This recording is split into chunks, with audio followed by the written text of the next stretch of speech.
Merci. Bonjour chers frères, bonjour chères sœurs. Les prêtres parlent en robe et debout. Les avocats parlent aussi en robe et debout. Mais les pasteurs ne sont pas en robe et ils sont debout. Je ne suis pas encore.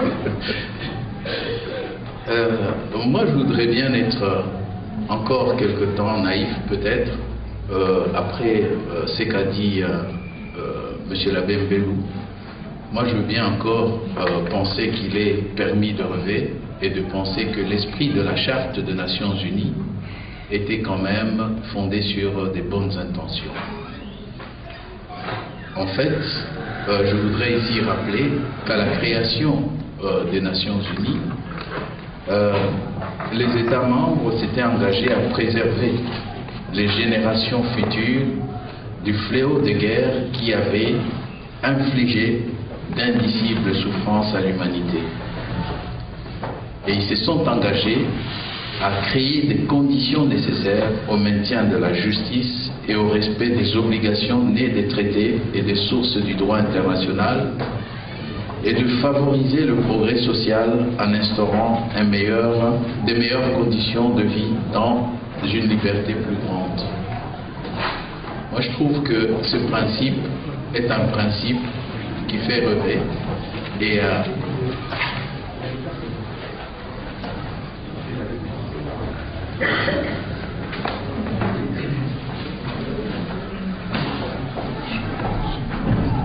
c'est vrai que ces principes nous permettent de dire que finalement les Nations Unies étaient fondées ou créées sur des bases qui étaient des bases assez sympathiques, assez acceptables, et il était tout à fait nécessaire que chacun effectivement se mette à rêver. Mais quand on regarde ce qui s'est passé et ce qui se passe, on s'interroge et on se pose la question de savoir est-ce que le Congolais, dans la situation actuelle, doit accepter, prendre les choses telles qu'elles se présentent, ou alors est-ce que le Congolais devra se révolter contre les Nations Unies qui sont en totale illégalité avec l'esprit même de la Charte? Ça, c'est la question fondamentale. Mais avant d'en arriver à cette révolte, la question c'est de savoir est-ce que les Nations Unies utilisent les mécanismes à leur disposition pour régler le problème du Congo. Je voudrais tout simplement vous prendre en témoin et vous lire ce que le Conseil de sécurité des Nations Unies avait expliqué lorsque 800 000 êtres humains ont été tués au Rwanda. Le Conseil de sécurité des Nations Unies a dit qu'il était alarmé par les informations selon lesquelles des actes de génocide et d'autres violations flagrantes, généralisées et systématiques du droit international humanitaire ont été commises au Rwanda. Que cette situation continuait de faire peser une menace sur la paix et la sécurité internationale. Ils ont dit aussi qu'ils étaient résolus à mettre fin à de tels crimes. Ils étaient résolus à mettre fin à de tels crimes et qu'ils étaient résolus à prendre des mesures efficaces pour que les personnes qui en sont responsables soient traduites en justice. Nous étions en 1995 et ils ont dit que ces poursuites permettraient d'atteindre l'objectif de pacification et que ces poursuites aussi contribueraient au processus de réconciliation nationale ainsi qu'au rétablissement et au maintien de la paix. Partant de ce raisonnement donc, le Conseil de sécurité a créé le tribunal pénal international pour le Rwanda, après avoir d'ailleurs créé le tribunal pénal international pour l'ex-Yougoslavie. Mais quand on en arrive à cette analyse, on peut se dire que le Conseil avait vu juste. Parce qu'au Rwanda, les massacres auxquels nous avions tous assisté vraiment étaient à la fois atroces, effroyables, inhumains. Mais arrivé à ce stade, au moment où on a commencé à traquer les criminels, ou les prétendus criminels, il n'y a plus de massacre au Rwanda. Le compteur macabre s'est arrêté à 800 000 morts. Ils n'étaient que 6 millions de citoyens rwandais. Le compteur s'est arrêté à 800 000. On peut donc dire que le Conseil de sécurité avait pris une sage décision en décidant de créer ce tribunal pénal international, parce que loin de se lancer à des conquêtes militaires pour la prise de pouvoir, beaucoup d'hommes politiques rwandais ont passé leur temps, maintenant ça fait 15 à 20 ans, qu'ils ont passé à courir, à fuir et à fuir la justice. Donc cela a permis à d'autres de pouvoir éventuellement se reconstruire. Même si on ne peut pas nier qu'aujourd'hui au Rwanda, il y a effectivement des massacres, des crimes crapuleux et politiques, mais bon, il y en a, mais ce n'est pas des crimes contre l'humanité, le génocide sur le territoire rwandais. Ça s'est arrêté, mais seulement ça s'est déporté dans un autre pays. Et c'est ça qui n'est pas acceptable. Ce qui n'est pas acceptable, chers frères et sœurs, c'est que en 1994, le Congolais ne demandait qu'une seule chose, c'est offrir son hospitalité à des frères africains. Qu'ils soient Tutsis ou Hutus, c'était des Rwandais qui étaient massacrés, bon, ils ont offert hospitalité. Mais ce qu'ils ont reçu en retour est inimaginable, innommable et inacceptable. Alors, le compteur macabre, en 1997, était de 3 millions de morts. 3 millions de morts, c'est le chiffre qui était retenu par Amnesty International. 3 millions de morts, c'est le chiffre qui était retenu par Human Rights Watch. Mais vous vous rendrez compte que 3 millions de morts, c'est déjà plus de 4 fois les 800 000 morts du Rwanda, et il n'y avait toujours pas de réaction. Dans mon expérience au tribunal pénal international, j'ai appris que ce n'était pas encore un chiffre suffisant pour alarmer la communauté internationale et qu'il fallait éviter de parler de génocide. Dont acte, les massacres ont continué et aujourd'hui, le fait seulement de cette impunité, nous sommes arrivés entre 97 et aujourd'hui, on parle de 6 millions de morts. Alors, il y a une guerre de chiffres. C'est cette comptabilité macabre qui est vraiment, vraiment déplorable. Comment peut-on imaginer qu'un responsable politique dise « Non, vous mentez, vous dites 6 millions, mais il n'y avait que 5 millions. » Comme si 5 millions, c'est rien. J'aimerais quand même que tout le monde s'imagine et essaye de s'imaginer une fois. 6 millions de morts, c'est comme si toute la population de la ville de Clichy-la-Garenne était décimée. Mais au-delà de cette population, c'est toute l'île de France qui est décimée. Et personne ne dit mot. Et personne ne trouve normal que les jeunes combattants puissent interdire la musique, comme si c'est un scandale de pleurer ces frères qui sont en train de mourir. 6 millions de morts sans que un seul drapeau soit mis en berne aux Nations Unies, à Kinshasa, à Paris ou n'importe où. Il n'y a pas meilleur crime, bien sûr, mais j'imagine effectivement que lorsque 20 enfants innocents sont assassinés aux États-Unis, j'imagine que ça doit me choquer.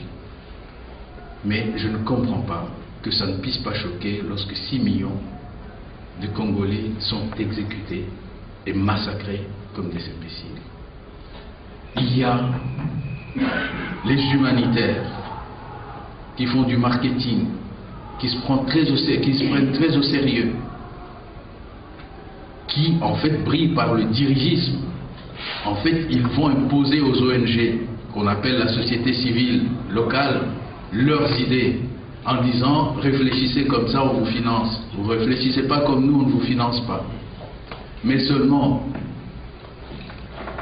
le choc était encore plus grand quand on entend un responsable d'une organisation qui a pignon sur rue en France, qui donne des leçons de morale à toute la population française, dire, parler du génocide des Hutus, c'est salir le sang des Tutsis. Sincèrement, est-ce qu'il y a un bon génocide? Est-ce qu'il y a un mauvais génocide? Tout ça, ça passe inaperçu. Il n'y a pas de justice, il n'y a pas de tribunal. Alors, les mêmes ONG, voulant se donner bonne conscience, ou alors peut-être justifier des financements, vous disent « Ah non, mais il faut créer des cours mixtes.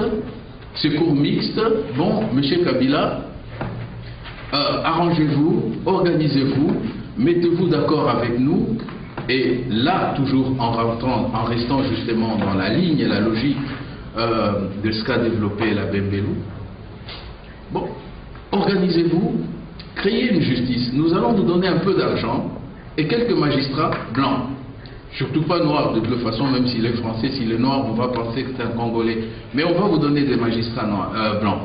Comme ça, dans le panel, il y aura des blancs, il y aura des noirs, et puis, non, ce sera une sorte de...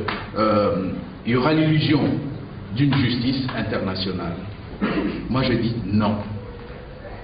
Cette solution, c'est de l'arnaque. D'abord, vous aurez remarqué que tous ceux qui ont proposé cette solution, ils ne vous disent pas comment est-ce que, par un coup de baguette magique, la justice congolaise va du coup devenir indépendante. Ils ne vous disent pas comment, par un coup de baguette magique, le Congo qui a 3 milliards de budget pour 70 millions d'habitants, le gouvernement qui a 3 milliards de budget, où est-ce qu'il va trouver l'argent pour pouvoir financer cette justice? Bien entendu, les Nations Unies disent, on va vous donner un peu d'argent. Mais ils ne nous ont pas dit non plus comment est-ce que les juges, qui eux vont être les juges de ce panel, comme il l'a dit Hervé, les juges de ce panel, de quelle indépendance ils vont jouir? Parce qu'ils sont peut-être des milliers de juges qui touchent $200 qu'ils ne voient pas à la fin du mois et ils sont obligés de rançonner les gens. Et puis du coup on lui dit voilà, bon, votre collègue juge français du panel va toucher 15 000 € par mois, vous aussi vous aurez 15 000 €. Quel est ce juge qui ne viendra pas chez Kabila frapper à la porte pour dire président, désignez-moi juge? Et quelle crédibilité ce juge aura pour pouvoir dire Kabila, vous avez tué des gens, venez, je vous défère devant ma justice. On les voit tous, les magistrats, à la Cour suprême, à la Cour je ne sais quoi, etc. Ils sont nommés, et à partir du moment où ils sont nommés, ils sont couchés. Alors, un magistrat comme celui-là, vous venez lui dire, je crée moi-même une cour, je choisis parmi vous les plus dociles, je trie, je vous donne l'avantage d'une voiture de 15 000 $ par mois, et puis vous allez vous permettre de dire que vous allez me poursuivre, moi. Les Nations Unies le savent. Les organisations des droits de l'homme savent très bien que ça ne fonctionne pas, la justice ne fonctionne pas au Congo. Et les organisations des droits de l'homme insultent à partir de ce moment-là les victimes. 6 millions de morts et autant de femmes qui sont violées, non seulement violées pratiquement dans leur intimité, mais en plus dans lesquelles on introduit des objets contondants dans les organes sexuels pour éviter justement toute fécondation, comme l'a dit MT. Ce n'est pas acceptable et on ne peut pas imaginer qu'au bout de 16 ans, les Nations Unies n'ont pas encore compris qu'il suffit tout simplement de répéter ce qu'ils ont dit par rapport au Rwanda pour que l'affaire soit réglée. Mais ils traînent à prendre position. Et ici, je voudrais dire que lorsque les Nations Unies, lorsque les États du monde viennent nous donner l'impression qu'ils ont créé une Cour pénale internationale pour pouvoir juger des crimes graves, moi je voudrais dire seulement ceci, qu'on m'apporte la preuve que Jean-Pierre Bemba n'a pas été déféré à la Cour pénale internationale pour laisser Kabila gérer tranquillement le Congo. Qu'on m'apporte la preuve que c'est au nom de la justice qu'ils ont trié ce monsieur-là parmi tant d'autres. Il n'y a pas d'élément de crédibilité dans le choix qu'ils ont fait. Et c'est le même élément de non-crédibilité lorsqu'ils décident de déférer Gbagbo à la Cour pénale internationale juste pour permettre à Ouattara de diriger. Malheureusement, c'est cela. Alors pourquoi moi je pense qu'il faut absolument un tribunal pénal international? Parce que nous sommes dans un monde civilisé. On n'est plus dans un monde des sauvages. Et qui parle de civilisation parle au moins du minimum d'état de droit. Cet état de droit suppose que les pouvoirs contrebalancent d'autres. Or, au niveau international, autant nous avons l'exécutif dont nous connaissons tous, c'est que la Bembelou a très clairement expliqué, l'exécutif qui est le Conseil de sécurité, ils ont leurs intérêts économiques, ils sont devenus plutôt non pas des hommes politiques mais des VRP, des multinationales de leur pays. Bon, c'est comme ça que se comportent actuellement tous les hommes politiques des États du Nord. Bon. Mais maintenant, on a ces gens-là qui ont tout le pouvoir et se comportent en dictateurs dans le monde. Nous avons les assemblées générales des États qui généralement, la plupart sont des États pauvres, vont voter en fonction éventuellement de ce qu'on leur donne comme pécule. Mais nous avons un manque criant d'esprit indépendant de justice. Et en créant les deux tribunaux pour l'ex-Yougoslavie et pour le Rwanda, je crois que la communauté internationale s'est un peu surpassée. D'abord, il faut savoir que le génocide de Juifs a été finalement consacré par une certaine justice qui était la justice de Nuremberg, mais c'était une justice militaire, avec ce que la justice militaire a de travers. Mais en tout cas, lorsqu'ils ont créé le tribunal pénal international pour le Rwanda et l'ex-Yougoslavie, c'était vraiment dans le but de dire laissons les gens dire le droit et juger de manière équitable. Alors, comme avocat au tribunal pénal international, nous nous sommes rendus compte que même si c'était international, ça restait des procès politiques, c'est-à-dire où il y avait eu un interventionnisme exacerbé du pouvoir politique onusien. Et comme avocat, nous avons dit non. Vous nous payez, très bien. Mais vous nous payerez, mais vous ne payerez pas, vous ne prendrez pas notre indépendance. S'agissant du Rwanda, la plupart des avocats de ce tribunal ont dit nous avons cette personne qui est poursuivie, nous allons le défendre sans arrière-pensée, en âme et conscience.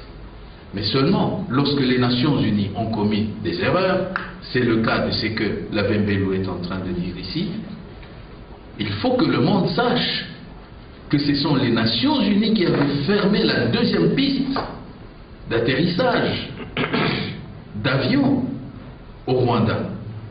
Or, avec deux pistes, il était difficile de pouvoir organiser ou alors pointer ces missiles. Mais en supprimant une piste, forcément, il ne restait plus qu'une probabilité, l'avion ne pouvait descendre que par là. C'est la Minoire qui est la MONUSCO du Rwanda, mais c'est la Minoire qui avait décidé qu'on le fasse. Et lorsque la Minoire a décidé qu'on le fasse, Dans la mesure où la situation à l'est du Congo résulte des dégâts collatéraux à l'opération Turquoise, pour imposer la mort à les 99% que nous constituons. Alors si nous ne comprenons pas cela, nous ne saurons pas travailler en réseau et avec les Congolais. Présidentielle, quelques hélicoptères, aucun avion de guerre. Aucun avion de guerre susceptible de porter une bombe qui pouvait éventuellement descendre sur ce bâtiment. Donc il n'y avait pas vraiment d'argument clair et net. Mais ce que les gens doivent savoir aussi, c'est que ces procès ont permis, de manière contradictoire, de démontrer que si ce jour-là, il y a eu un acte terroriste parce que quand on fait exploser l'avion dans lequel il y a le chef d'État, c'est quand même un incident et il n'y a jamais eu d'enquête sur cette question-là. C'est un acte terroriste. Bon. Mais lorsqu'il y a un tel acte terroriste et que ce n'est pas un seul chef d'État qui est mort, mais deux chefs d'État, du Rwanda et du Burundi, mais seulement lorsque le dossier a montré qu'au-delà de ces deux chefs d'État, c'est 4 chefs d'État qui étaient visés ce même jour. Parce que si Mobutu avait commis l'erreur de prendre son avion, il aurait, comme il était mégalo, il aurait pu prendre en stop le président kenyan, burundais, rwandais, et c'est son avion qui était visé. Bon, tout ça, les dossiers de l'histoire sont là, au tribunal pénal international pour le Rwanda. Alors, on se presse à dire, l'affaire du Rwanda est terminée, on clôt, on met tout dans le sac, on envoie au Rwanda pour l'histoire. Nous nous disons non. Aucun tribunal ne fonctionne en fonction des criminels qui y passent. Le criminel il passe, le tribunal reste. Les crimes pour le Rwanda ont connu leur jugement, le tribunal devrait rester, les archives devraient rester, les preuves devraient rester, les scellés devraient rester, et maintenant on commencerait avec l'histoire des crimes pour le Congo, pour la simple et bonne raison, c'est que ces crimes pour le Congo n'ont pour auteur que ces mêmes criminels pour le Rwanda. Ce n'est pas les Congolais qui ont apporté le viol. Aujourd'hui, même Colette Brackman, qui était leur fervent défenseur, reconnaît que c'est du Rwanda qu'est venu le viol. Bon, ces crimes ont été perpétrés par des gens qui sont des réfugiés politiques, qui ont été introduits sur demande des Nations Unies, accompagnés par les hauts commissariats des Nations Unies pour les réfugiés, et leur premier devoir au commissariat des Nations Unies, c'était d'identifier les réfugiés et de dire voilà, ceux-ci sont sous ma protection. Mais quand la présence des réfugiés constitue une menace pour l'ordre public de notre pays, qu'est-ce qu'on fait? Ici, l'OFPRA retire la protection. Là, le HCR n'a pas retiré la protection. Il y avait des camps des réfugiés où battaient pavillons des Nations Unies. Ce n'était pas le drapeau du Congo. Les Rwandais sont venus, ils ont bombardé ces camps. Les réfugiés se sont dispersés. Est-ce que vous avez vu le gouvernement rwandais sanctionner pour avoir attaqué le camp des réfugiés onusiens? Non, ils n'ont jamais été sanctionnés. Alors, donc, les Rwandais sont disséminés. Mais seulement disséminés, mais ils sont arrivés même jusqu'au pouvoir au Congo. Ne parlons pas des choses qui ne sont pas prouvées, mais rien qu'à retenir une seule chose, un seul point. Le Congo a eu droit à un chef d'état-major général de l'armée qui était congolais, disait-on, mais avec une identité un peu égratignée. James Kabaré au lieu de James Kabarebe. Mais seulement, lorsque ce monsieur est parti dans son pays, devenu ministre, il a reconnu qu'il n'a jamais été congolais.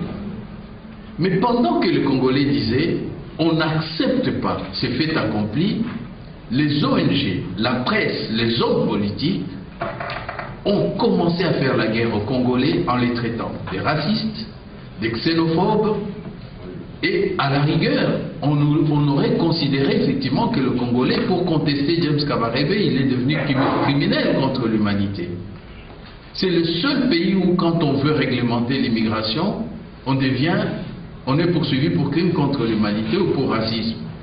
Bon, mais en tout cas, c'est ce qui a dû se passer au Congo, et malgré tout, cette fameuse protection dont a parlé si bien l'abbé Mbelou continue de fonctionner. Il n'y a pas de tribunal parce qu'il n'y a pas cette volonté de poursuivre. Nous sommes en train de vivre un état d'illégalité, un état de non-droit au niveau des Nations Unies. Maintenant, ce tribunal est un droit pour le peuple congolais, pour les victimes, mais aussi un devoir pour les Nations Unies. Parce que tous ces criminels qui sont au Congo en train de faire cette razzia, c'est des criminels qui ont été introduits par le système des Nations Unies, et donc les Nations Unies doivent en assumer les responsabilités. Voilà pourquoi, pour nous, nous estimons que le tribunal hybride, c'est l'insulte, c'est l'injure faite au peuple.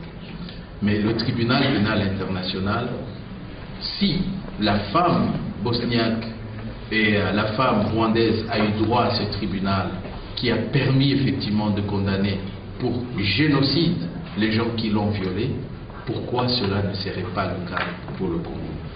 Voilà la raison pour laquelle je vous demande et j'insiste pour que tous ceux qui veulent éventuellement que justice soit faite un jour pour ces femmes puissent pratiquement ne pas accepter l'idée d'une cour spéciale, parce que cela reviendrait à affaiblir la justice, mais surtout que, comme il y a des éléments extérieurs, le Rwanda, l'Ouganda, visiblement sont venus se battre au Congo et ont envoyé des gens pour tuer des gens au Congo, on ne peut pas poursuivre les crimes au Congo sans reconnaître cette dimension internationale.